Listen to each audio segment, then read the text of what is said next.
Hi అండి, welcome to our channel. ఈరోజు నేనైతే చికెన్ని కొత్తగా ట్రై చేయబోతున్నాను. అది కూడా కళ్ళుతో. చూద్దాం ఎలా ఉంటుందో. ఫస్ట్ అయితే చికెన్ని బాగా కడిగేసుకొని పక్కన పెట్టేసుకున్నాను.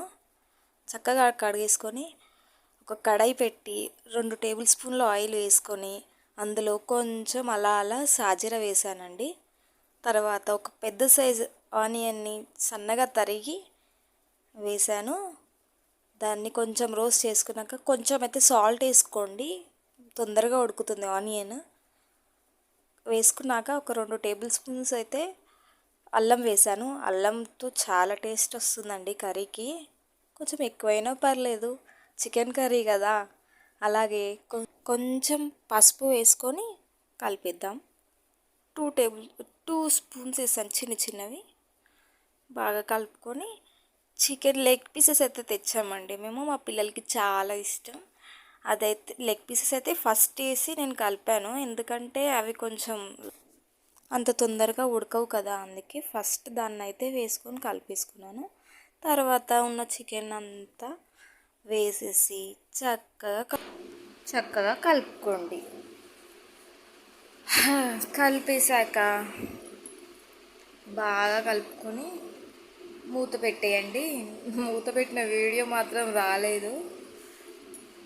మీరైతే మూత పెట్టుకోండి. మూత పెట్టుకొని కాసేపు చక్కగా ఉడికాక తీసి చూడండి. మనకి ఎసరు మొత్తం కొంచెం తగ్గిపోయి ఉంటుంది. తర్వాత కారం, ఉప్పు మనకి సరిపడినంత. మేమైతే బాగానే తింటామండి కారం. 2 టేబుల్ స్పూన్స్ వేసాను.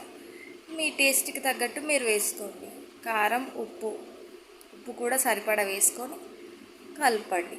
ఒక 2 మినిట్స్ దాకా కొంచెం కలిపి కారం వాసన పోయేదాకా అయితే ఉంచండి.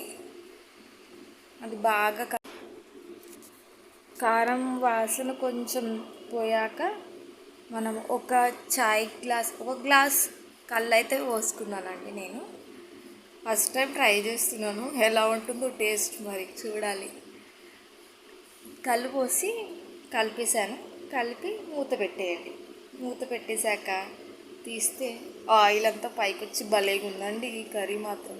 కొంచెం గరం మసాలా వేసుకున్నాను. మేము గరం మసాలాలోనే ధనియాల పొడి కూడా ఉంది కాబట్టి నేను సపరేట్గా ధనియాల పౌడర్ అయితే వేయలేదు. తర్వాత కొంచెం కొత్తిమీర వేసానండి.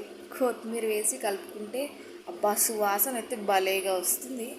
తప్పకుండా ట్రై చేయండి, చాలా టేస్టీగా కూడా ఉంది. మన తెలంగాణ వాళ్ళైతే ట్రై చేస్తారని అయితే కోరుకుంటున్నా. సరే అండి, బాయ్.